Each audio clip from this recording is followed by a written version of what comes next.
and welcome. Thank you for joining us on Nationwide on the network service of the NTA. I am Lydia Odije Ochi. Heads of intelligence and security services across Africa have begun a brainstorming session towards finding lasting solutions to illicit financial outflows from the continent in view of their devastating consequences on national security and development. It is the 16th ordinary session of the Committee of Intelligence and Security Services of Africa, hosted by the National Intelligence Agency. President Muhammadu Buhari, who declared the session opened, described the task as not only laudable, but essential to Africa's prosperity and stability. Rivers State Governor Nyesom Wike has assured the new Commissioner of Police, Mustapha Dandaura, posted to the state of maximum support. Ogedi Nyekwere reports that the governor also hinted plans to launch a new security initiative in the state. Governor Wike notified the new commissioner of the plans of his administration to launch a new security architecture. He assured that his administration will support any effort by the police geared towards reduction of crime, while taxing the new commissioner to be professional in the discharge of his duties. I will support anything that will lead to bringing down crime and criminality in the state. For police, we have given army, we have given civil defense, we have given SSS, we have given Navy. We have purchased over 10 gunboats for the Navy. The new Commissioner of Police, Mustapha Dandaura, thanked the governor for his assistance to the security agencies in the state. He promised to carry out his duties professionally while calling on sister security agencies to support the police in the fight against crime and criminalities. I'm here to face crime and criminality in Rivers State, and I assure you that I will give you the maximum cooperation you need and support. Our prayer that Rivers State in general should be one of the safest states in the Federation. In Port Harcourt, Ogedi Nyekwere, NTA News. Community involvement, citizens' participation, as well as technological innovations have been highlighted as necessary steps in addressing Nigeria's security challenges. These and many more solutions were tabled after the challenges were identified by experts on the NTA's current affairs program, Good Morning Nigeria. Alika Panachi Arua has more. The Nigerian Police Force and other security agencies have been commended in their efforts so far in combating crimes and insecurity in the country. The guest on Good Morning Nigeria, however, says a lot still needs to be done in terms of community policing and cultivation of local support for crime prevention and eradication in Nigerian communities. Police is the statutory agency charged with maintenance of internal security. And there is no way the police can achieve that without building confidence and trust of the people. We must develop trust in our own police so that we appreciate their capacity and what they can do. If we build the trust in them with what they continue to do, it will also give the military opportunity to concentrate efforts in specific areas. The expert urged the Nigerian police to increase the number of forest guards and deploy more technological equipment as a force multiplier to high volatile areas like the eastern parts of the country. People should not politicize or bring religion into it and say these are our boys. No, they are targeting a religion. And I think we must stop stigmatizing religion and tribe and the rest. Every information given to us, we treat those informations as very important thing. They are valuables. They are important to us. And the informants are also very important to us. They also appeal to the public to have more confidence in Nigerian police and support them by reporting any suspicious criminal activities around them. In Abuja, Alika Opanachi Arua, NT News. The Senate has confirmed the appointment of Uba Maska as Executive Commissioner and 3 others as non-executive commissioners of the Nigerian Communications Commission. The presidential request for the confirmation of the nominees was considered by the Senate on the 10th of July 2019 and referred to its ad hoc committee on screening of presidential nominees. Similarly, the Senate confirmed the appointment of Habu Galadima as Director General of the National Institute for Policy and Strategic Studies. Meanwhile, the ad hoc committee on the legislative agenda of the 9th Senate has presented its report at plenary. And our next report from Benin says the 7-man Senate ad hoc committee set up to investigate the crisis in the Edo State House of Assembly has pledged to handle the matter with justice and fairness. This was when the committee members visited Governor Godwin Obaseki at Government House in Benin.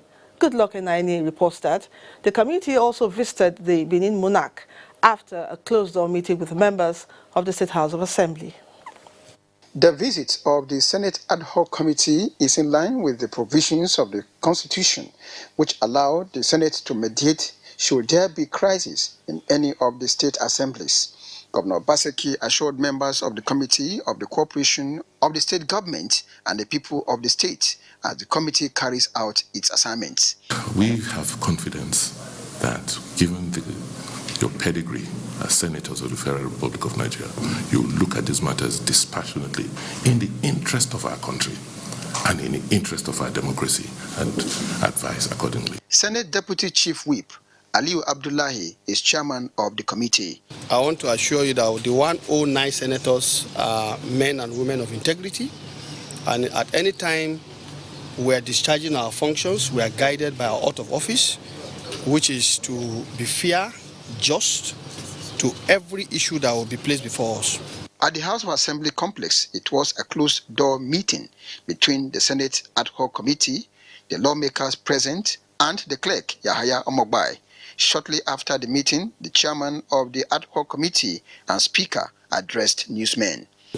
The Senate would like to intervene in this matter for just one objective, so that there is stability, there is peace, and the Edo State House of Assembly, as constituted as a 24-member house, can get down to business. Our presentation, we told them we are doing well, we are fine. At the palace of the Oba of Benin, Oba Ewaye II expressed optimism that there will be restoration of peace after the committee's assignment. The team has since left Benin.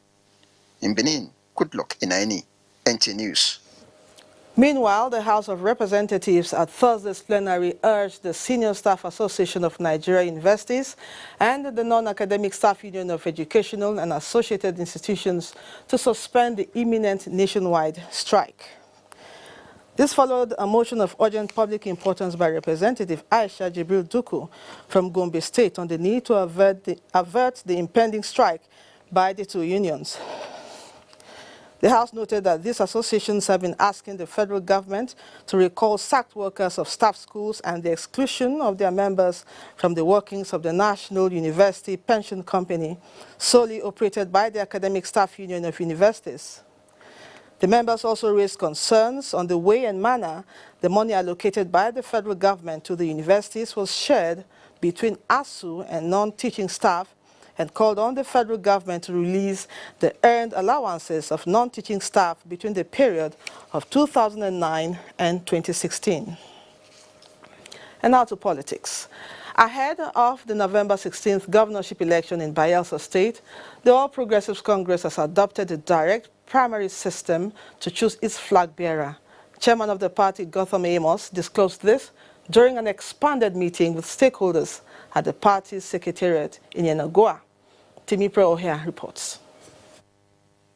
It was a gathering of the All Progressive Congress stakeholders to decide the mode of primaries ahead of the November 16 governorship election in Bayelsa State.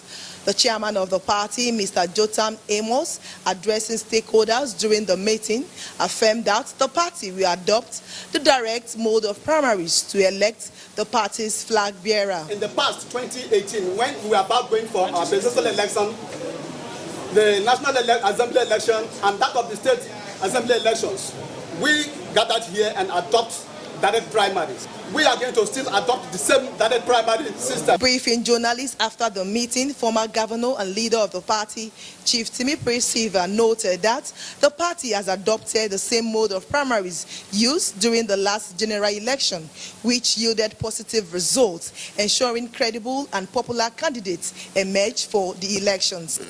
Not everybody will agree, because it's a big party, but the majority of the party agree, because this is the mode of primaries that we adopted even for the last elections, and we saw that it produced very good results, because this is a way of also sampling our position with the people. The party chieftain, however, called on members to rally around whoever emerges victorious at the party primary to have a formidable force for the forthcoming governorship election in the state. In Yenagwa, Timnopre, Ohia, NTA News. After 28 years of being a squatter since its relocation to the Federal Capital Territory from Lagos, the Voice of Nigeria now has what could be described as world-class edifice to house its workers, courtesy of the successful fight against corruption in the country. Adebola Brooklyn Sunday, who was at the official handing over of the office, now reports. President Buhari's administration rests on a tripod of security, economy, and fight against corruption. The Economic and Financial Crimes Commission, EFCC, is one of the tools the administration is using for the fight against corruption. Records show that between January and June 2019, EFCC has been able to secure 502 convictions. This 5-story multi-million naira building located at plot 1386 Oda Crescent off Aminu Kano Crescent, Wuse 2, is one of the forfeited property acquired with the proceeds of economic and financial crime by a Nigerian. And in line with government's commitment to the preservation of forfeited asset policy, which encourages allocation of such assets to government agencies in need of office accommodation, EFCC presented to the board and management staff of Voice of Nigeria documents of the building. Very optimistic that we are going to win the battle, and this nation will move forward. I said this nation will move forward. Only a few fraudulent people will not bring us down. We will stand against them, we will fight them, and we will bring them down. Director General Sita Okechukwu expressing his appreciation to President Muhammadu Buhari for making Voice of Nigeria a major beneficiary of one of his patriotic anti-graft war. For God's sake, if you're a public servant and you erected this virgin gold corporate headquarters of Voice of Nigeria, in deducting your allowances, your travel allowances, your salaries over the years, you cannot build this. With this building, the edifice that we have, I can assure you, just tune in Voice of Nigeria and you hear us better, more effective, and more rewarding. Voice of Nigeria has moved most of its equipment from Radio House to the building, in addition to the newly acquired ones, with the support of the Central Bank of Nigeria. Handing over of this building to Voice of Nigeria is to further send a warning signal that the present administration is determined to fight corruption to a halt. Adebola Brooklyn Sunday, NTA News. Many thanks, Adebola. By virtue of their profession, auditors checkmate irregularities, promote transparency and accountability in all financial and other transactions. Now, the auditors have met in Abuja to lend a voice to the quest for a corrupt-free economy in Nigeria and to advance the fight against the menace. Omeka Marachuku reports. The fight against corruption in Nigeria has continued to spread, with every sector working to contribute towards its successes to complement government efforts. It is the turn of auditors from auditing departments of ministries and agencies in federal civil service to meet and discuss and perfect strategies on how to tame the menace. They believe that inculcating ethical values of integrity and transparency in accounting will curb corruption. With this program now, I believe that more people will be exposed as to the danger that we put our society into breathing in a corrupt environment. It will be of immense benefit to civil servants because they are the policy formulators and implementers of government programs. And these government programs, that is where development comes from. And if they are corrupt, that is where problem is. Corruption itself is a wicked act.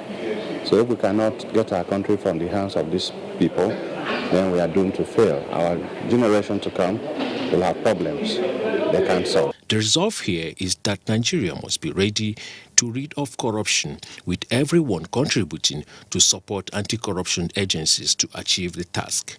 In Abuja, Umenka Marchuku, NTA News. First port of call on Nationwide today, and Dotun is our guide. Good afternoon, Dotun. Good afternoon, and thank you, Lydia. A warm welcome to Lagos. African leaders have been challenged to imbibe the principles and values Nelson Mandela stood for by taking action towards eradicating poverty in the continent. This was the focus of the 2019 Nelson Mandela International Day celebration in Lagos. Ken Igbeluge reports that the event was organized by the United Nations Information Center.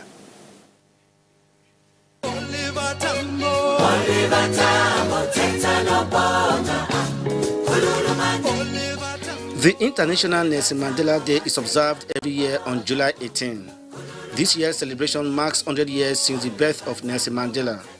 The day, adopted by the United Nations, provides an opportunity to reflect on Mandela's life, legacy, and contribution to the culture of peace and freedom. The theme for this year's celebration focuses on mobilizing people, government, civil society, and corporate organizations to take action against poverty. As we remember the legacy of Nelson Mandela, let us recommit ourselves to Agenda 2030 and the Sustainable Development Goals to end poverty in all its forms by 2030. A lot of youths in Nigeria are doing a lot of things which really will end poverty as we go along. So we invited some young ones to really introduce what they do as organizations. This year, the focus on poverty is exactly what he would have wanted the world to do, to make sure that we address poverty and underdevelopment. These young Nigerians have initiated programs aimed at reducing poverty in their various communities. They were there to share their knowledge using the Nelson Mandela's principles of life. The tenet of Mandela, which he demonstrated while he was alive, and the legacy that he left us with are something that also inspire people like us to want to take action against poverty. Nelson Mandela exemplified courage, commitment to freedom, peace, and social justice, which he lived and died. He died in 2013 at the age of 95 in Lagos. Ken Igbeluge, NTA News. In continuation of its vision to connect with corporate Nigeria and other federal agencies, the management team of NTA Lagos Network Center paid a courtesy visit to the Nigerian Ports Authority headquarters, Lagos. Zonal Director Lawal Ahmed asked the NPA to explore partnership with the NTA for enhanced service delivery of NPA operations. The visit is part of efforts by the center to acquaint the NPA with innovations to serve the nation better.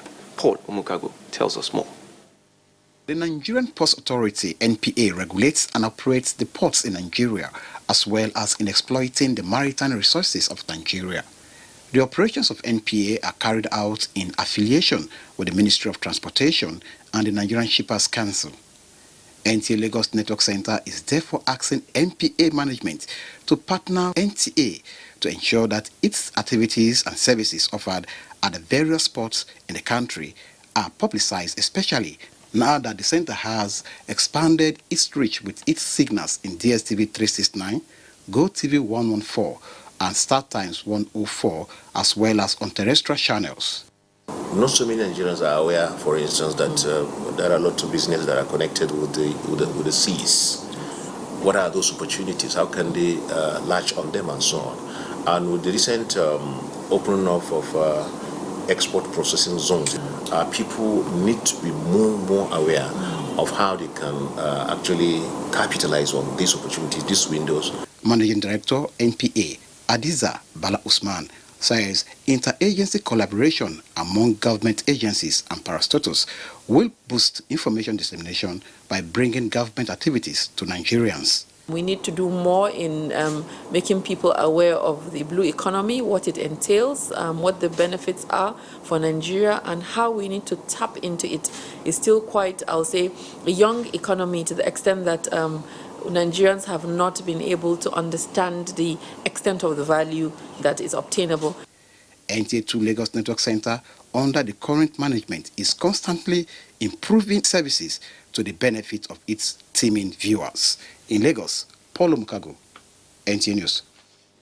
Whenever there is an air crash, the first thing a journalist thinks of is how to get to the scene of the crash so as to be the first to report. But there are requisite skills needed in reporting air accidents. These skills were highlighted at a training facilitated by an official aircraft accident investigator from the United States Navy and Marine Corps, Matthew Robinson. Elizabeth Abuja reports. In civil aviation, investigating aircraft accidents is the responsibility of the government agency in any country that is signatory to ICAO Convention. In Nigeria, for instance, the Accident Investigation Bureau, AIB, is in charge with the media as partners for proper coverage and dissemination of the cause to avoid a repeat of such incidents. This explains why the AIB trains some aviation journalists on accident management and media relations in Lagos. For the media to be able to carry out its duties and obligations to the society effectively and efficiently well, they need to have adequate knowledge of the industry. Workshop tagged investigation management seek to deepen the knowledge of participants. The resource person from Southern California Safety Institute shared his vast knowledge of technical crash analysis and operational risk management. I teach my investigators to count on the flight data recorders or the cockpit voice recorders. That just helps in the long run, but they should be able to investigate and determine causation without those as well. 30 participants drawn from different media organizations benefited from the training, which was interactive, practical, and interesting. I've been able to understand the challenges the various stakeholders had to go through in the course of any air accident investigation. Questions as journalists that we need to ask to actually get the meat of the story and report back to the public. That I have gathered. Certificates were given to participants at the end of the 5-day training in Lagos. Elizabeth Iwuga, NTA News. That's our contribution from Lagos. Nationwide continues in Abuja. Many thanks, Dotun. The Presidential Election Petition Court has dismissed the motion of the Hope Democratic Party seeking to amend the list of its witnesses. The court, in a unanimous decision read by Justice Mohammed Garba, described the motion as an abuse of court process. The 5-man presidential election court maintained that the prayer of the petitioners to equally amend the statements on oath of their witnesses, which the law required to accompany a petition, should be done within the time frame of 21 days after the announcement of election results. The court ruled that the prayer of the Hope Democratic Party and its candidate was bad and lacking in merit. In a related development, the motion of the People's Democratic Movement to withdraw from the petition earlier filed in conjunction with its candidate Amin Chihabu has been struck out. The 5-man presidential election petition court, led by Justice Mohammed Garba, gave the order at this Thursday's hearing. In a unanimous ruling, the court justices ruled that the motion was filed outside the pre-hearing session without the leave of the court, in line with paragraph 47, subsection 1 of the first schedule of the Electoral Act. This non-compliance with the Act, Justice Mohammed Garba said, was fatal to the motion and denied the court the jurisdiction to entertain the matter. Still on judicial matters, a Kaduna High Court presided over by Justice Dairu Kobo has adjourned to the 29th of this month. Hearing of an application to grant the leader of Shiites movement in Nigeria, Sheikh Ibrahim El-Zakzaki, and his wife permission to travel abroad for medical attention. Benny Adams has the report. Sheikh Ibrahim El-Zakzaki and his wife, Zinat, Through their counsel, Femi Falana applied for permission to seek medical care in India on grounds that his client's health is failing by the day. He lost an eye a long time ago. Okay. And the second one is, if there's no again medical intervention, he may lose the second one. Kaduna State Director of Public Prosecution, Dari Bayero, and his team objected to the request in an affidavit that questions the authenticity of the documents stating their state of health. There is need for us to examine those documents submitted by the landed SA in support of his application today in court, and there is need for us to respond because they claim some of the doctors that examine Malam are doctors from renowned teaching hospitals here in this country, and these are issues that we need to find out, we need to research, and we need to put the record straight so that the court will come to a just and justifiable conclusion on whether to allow Malam to travel or whether to allow Malam to seek medical help within this country. The hearing on the present application is to hold in High Court 11, presided over by Justice Darius Kobo. In Kaduna, Benny Adams, NTA News. Still on the judiciary. Since the enactment of the Administration of Criminal Justice Act of 2015, its effective implementation by key players in the Nigerian legal system has been plagued by several challenges. To ascertain its level of compliance with the rule of law in the justice sector, a 9-month survey on criminal justice and court processes in the FCT is advocating for suspended sentencing of convicts to be adopted as a measure for speeding up the dispensation of justice. Olabo Diarewa was at the presentation of the findings. Section 294, subsection 1 of the Administration of Criminal Justice Act of 2015 stipulates that suspects in criminal cases may be remanded in custody based on legal advice from the Office of the Attorney General. Their sometimes long stay in prison custody prompted a survey which discovered that between October 2018 and June 2019, high courts in the FCT sat for only 484 days within the survey period, while magistrate courts sat for only 343 days out of 477 days. This, along with other issues, tend to prolong court cases. While adoption of the law has made much progress, effective implementation becomes the next hurdle to cross. It means that nobody should get into the police station without having access to a lawyer. That is not happening. It's not. A panel set up by the Chief Judge, FCT High Court, to decongest pending cases in the courts is making steady progress in this regard. By the provision of Section 251 of Abuja, it now resides with the court to pay witness expenses. From what I understood about the matter is that most of this matter was that the accused person will be brought to court without proper investigation. That's where the problem starts first. In all, the survey observed an improvement in the number and the speed of cases adjudicated within the period under review. In Abuja, Olabo Diarewa, NTA News. We now pause for some messages. The news will continue shortly. To stay with us. Welcome back. You're watching NTA Nationwide. Felicia at our Jos Network Center is standing by with updates on collapsed building in Jos and other stories making rounds in that zone. Over to you, Felicia.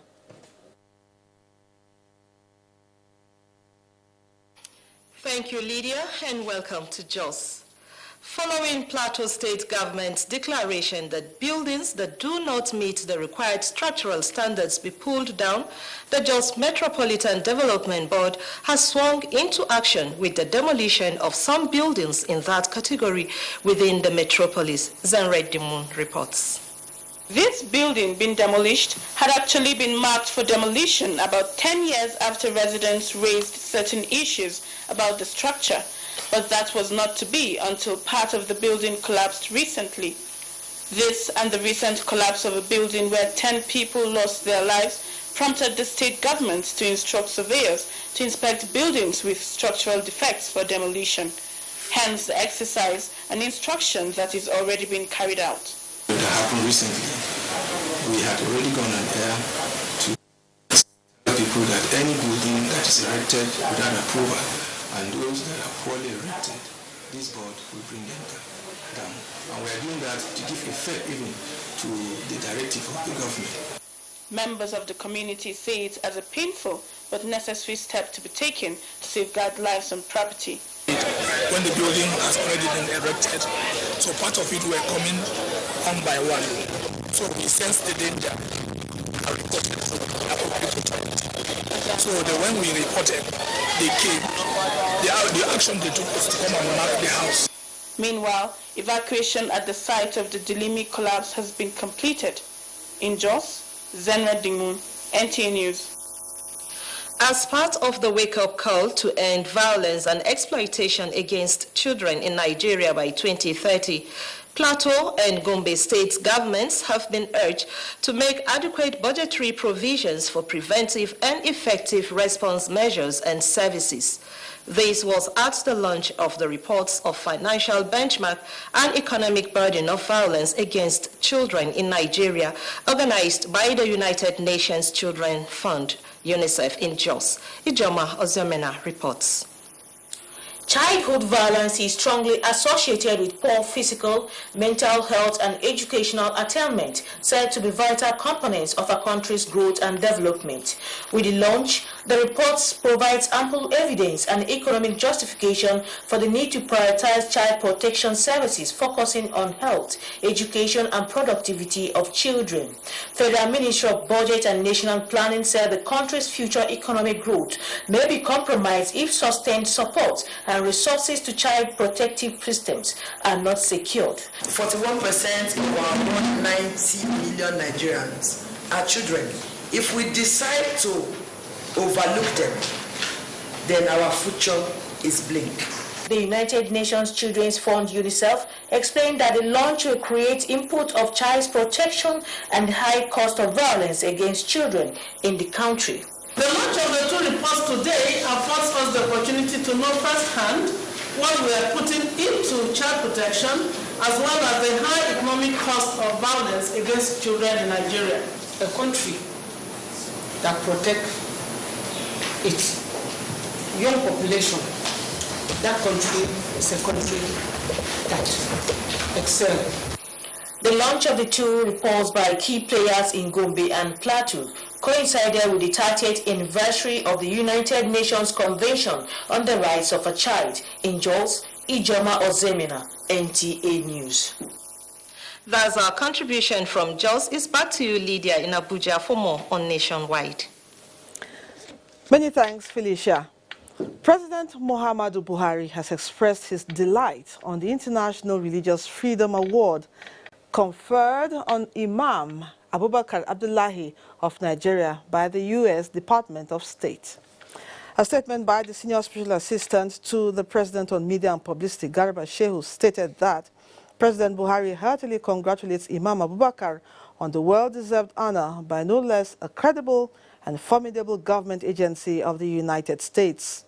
The President believes the recognition bestowed on the 83-year-old Muslim cleric is towering and befitting for the patriot who risked his own life and that of his family on June the 23rd, 2018, to save the lives of hundreds of Christians fleeing from attacks by suspected bandits at several villages in Birkin-Ladi local government area of Plateau State. President Buhari therefore is elated that a Nigerian national has written his name in gold in the international arena, and his deeds will resonate wherever and whenever there are discussions on religious tolerance, cordiality between Christians and Muslims in the country and around the world, affirming the commitment of his administration to freedom of religion and worship for all Nigerians. Governor Bello Muhammad of Zamfara State has presented a sum of 495,000 naira, half of his June salary, to Zamfara Orphanage Home as an assistance. This is in fulfillment of his earlier pledge to donate half of his salary to the orphans throughout his tenure as governor. Sadia Abubakar has more. Orphanage Home was established in 1996 with few teenage orphans, 2 boys and 2 girls. The home has now no fewer than 75 orphans, both male and female, average years of 2 to 25. With the assistance of various philanthropists in the state, the home is gradually under an atmosphere of vigor and tranquility. Presenting the money on behalf of the governor to the orphans, his wife, Hajia Aisha Bella Muhammad, explained that the gesture is to enable the orphans to enjoy a sense of belonging. She expressed the hope that the gesture will be used judiciously. In addition to the half salary dedicated by my husband, I wish to donate some food items, beverages, and toiletries to the orphanage. Speaking at the occasion, Director Child of the orphanage home, Hawa Utukur, expressed gratitude to the governor for redeeming his pledge. She spoke to NTA News on how the money was utilized among the orphans. I would like to extend our profound appreciation to His Excellency for the kind gesture, for the love, for the care he has shown to these orphans.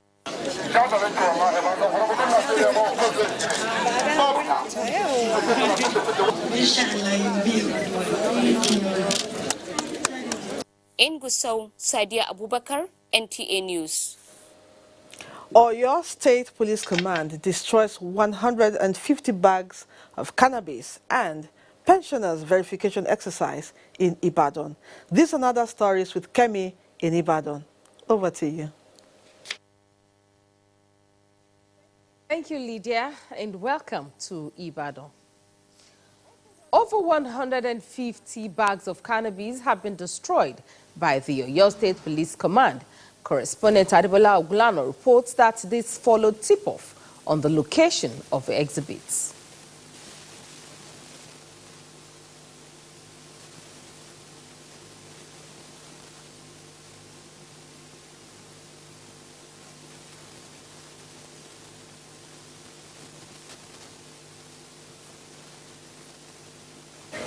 We apologize for the lack of audio on that report. Moving on now, a spotlight initiative aimed at eliminating violence against women and girls has been inaugurated in Abuja. It is a pilot initiative of the United Nations in collaboration with the European Union and other development partners to ensure justice for the Nigerian women and girls. Momso Demindati has the details. Nigerian women unanimously chanting for a nation where all women and girls would be free from violence and harmful practices. Nigeria has been selected as one of the priority countries for Africa. Focus will be on prevention, particularly addressing the root cause of gender-based violence and harmful practice. It's one of the visible political and financial investments from the EU to the tune of about 500 million euros. And it's going to bring peace, unity amongst us in FCT and in Nigeria in general. The event is the inception of the Spotlight Initiative, where relevant arms of government, development partners, and civil society organizations are strategizing to reawaken the consciousness of Nigerian women to speak out against all forms of violence and also take advantage of institutions and mechanisms in place to give them justice. The culture of silence have led to the deaths of numerous women, and we cannot continue to bury women and girls. So they need to speak up. As a woman, even if it's your husband that is violating your child, you should speak up. The whole fear of stigma should not stop you from saving your child, because the interest of your child should be paramount rather than just safeguarding the name of the family. So we are looking at capacity building of institutions, identifying the specific institutions that are supposed to be working in this area and how to ensure that we can support them. We're also looking at social norms. When you see something, say something is a popular phrase the gathering is now adapting to move away from talking to real action. Momso Damien Lati, NTA News. In the past, NTA was described by some Nigerians as a rubber stamp of government. But since the appointment of Yakubu Ibn Mohammed as Director General, the narrative has changed. This necessitated the visit by the Institute for the Studies and Practice of Nonviolence to the NTA. Francis Form has the details. For some time now, the Institute for the Studies and Practice of Nonviolence in Nigeria has beamed its searchlight on the activities of the Director General, NTA, with a view to finding out how Africa's largest television network is promoting non-violence, peace education, and the fight against corruption. After its findings, NTA was rated high in all the areas. Your commitment to the nation building, unity, peace, and non-violence education through your services to transform the NTA from being a country's source of happiness and true with reliable information. In recognition of the Director General's efforts in disseminating information that has helped in making Nigeria a better place, an award of special recognition was handed over to him. NTA's Director General reassured the Institute's management of readiness to further advance the cause the Institutes promote. It is our mandate to keep Nigerians informed. It is our mandate, to propagate, the policies of the administration of President Muhammadu Buhari. And every inch of the way we try to do that as best we can. It's one thing to work assiduously, and it's quite another for people to appreciate what you are doing, no matter how modest it is. So we thank you very much for believing in us and believing in what we do. The Institute for the Studies and Practice of Nonviolence in Nigeria is a center of excellence in research whose main interest is carrying out evidence-based research. In Abuja, Francis Form, NTA News. Experts in security matters have charged Nigerians to abstain from hate speech and unguarded utterances, which are identified as some of the factors promoting insecurity in the country. This came to the fore at a lecture on contemporary security challenges and survival of the Nigerian state held in Abuja. Olabode Arewa reports.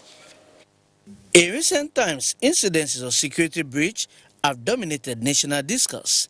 Members of the Executive Intelligence Corps 12 converge on Abuja to seek enduring solutions and bring respite to Nigerians.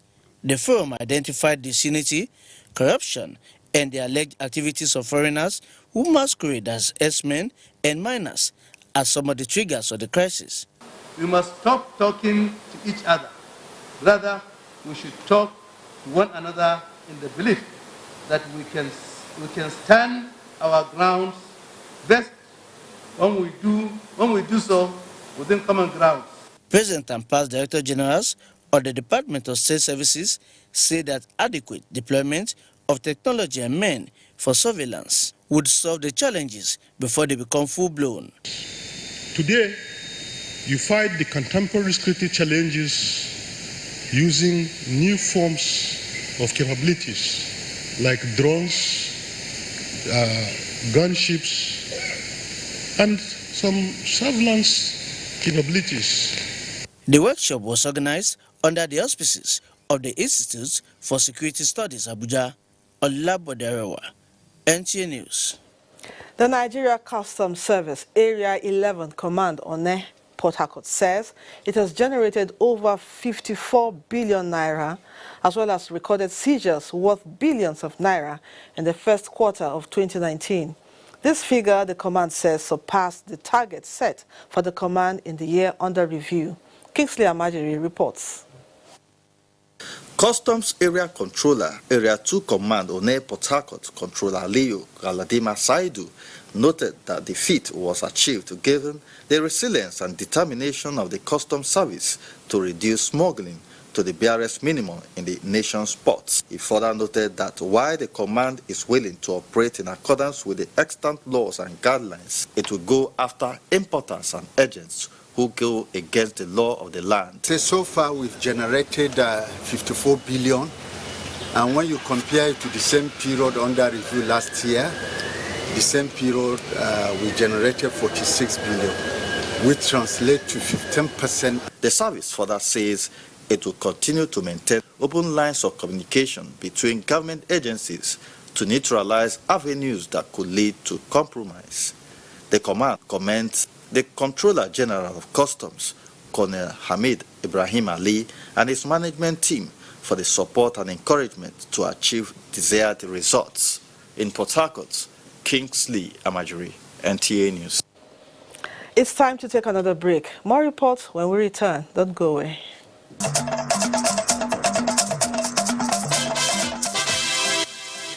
Thanks for staying. Earlier, we told you President Muhammadu Buhari declared open the 16th ordinary session of the Committee of Intelligence and Security Services of Africa, hosted by National Intelligence Agency. The report. It is estimated that African countries lose over $60 billion annually due to illicit financial outflows, a figure much higher than the total aid coming to the continent. In fact, records from the United Nations show that between 1980 to 2009, nearly $1.4 trillion was taken out of Africa, a continent in dire need of development finance. This Conference of African Intelligence and Security Services is therefore an attempt to lay a solid base for collaborative efforts required towards stemming the tide. In Nigeria, we have risen to the challenge. The fight against corruption remains at the core of our efforts to accelerate national development. We have recorded successes even though the perpetrators are not giving up and are trying to fight back. I am therefore pleased that this conference will boost the sense of urgency that we collectively have about this devastation and raise our response capacity at operational levels. Firm and unwavering action, President Buhari said, is imperative towards achieving the objectives as terrorist networks and other criminal syndicates actively undermining the security and stability of Africa not only fund their operations from the proceeds of crime, but are implicated in much of the illicit financial outflows from the continent. I therefore urge you to develop actionable strategies to stem the flow of illicit funds from our continent. Give priority to examining the links between crime and instability on our continent and propose measures to ensure that terrorists and criminals are denied access to our financial systems. Incoming chairperson of CISA and Director General of the National Intelligence Agency, Ambassador Ahmed Rufai Abubakar, said other than direct harm to economies, illicit financial outflows facilitate financing of terrorist organizations, criminal ventures, and other subversive activities which constitute an existential threat to the continent which no amount of foreign assistance can undo. Putting an end to illicit financial outflows and several other security challenges is a task that we can and must do. We want to give assurance of CISA's continued efforts to fight all forms of security threats, including traditional and emerging trans-border crimes, such as illicit financial flows. Our partnership with CISA is vital for our collective efforts to promote peace, and we must continue working together to strengthen it. More specifically, special attention should be paid to the complex competition between superpowers, the spillover from the Gulf crisis, and their adverse impact on our continent. The Committee of Intelligence and Security Services of Africa, CISA, was established in Abuja 15 years ago to build bridges of cooperation, collaboration, brotherhood, and solidarity towards confronting emerging security challenges facing the continent. In Abuja, Adamu Sambu, NTA News. The ambassador of the Kingdom of Saudi Arabia to Nigeria, Adnan Bostaji, has congratulated the Nigerian national team, the Super Eagles in particular, for winning the bronze medal at the AFCON 2019. The ambassador said the victory over Tunisia in the third-place match, which gave Nigeria a bronze medal, was a deserved one. He wished Nigeria a better outing in subsequent editions of the continent's highest football competition. We now take sports update with Tamara Ebiwe.